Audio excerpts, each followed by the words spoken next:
Welcome to the Salmon Runs YouTube. Enjoy the video. You start by stopping the bleeding, update your GPU driver, and restart the system so the new driver loads cleanly.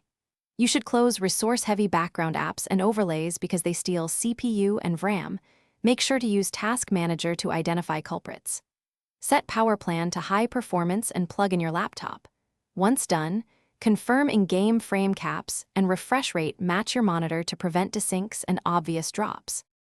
Now you refine settings while observing hardware behavior.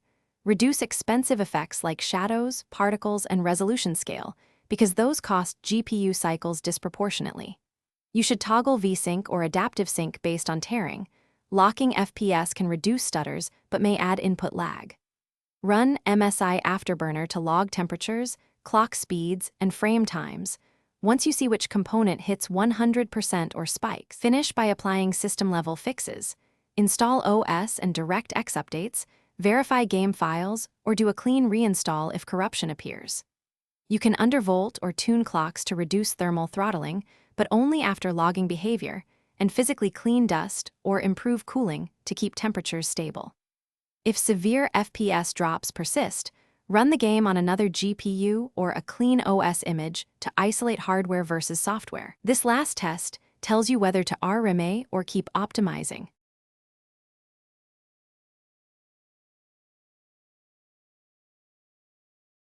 Thanks for watching. Consider subscribing if we helped you.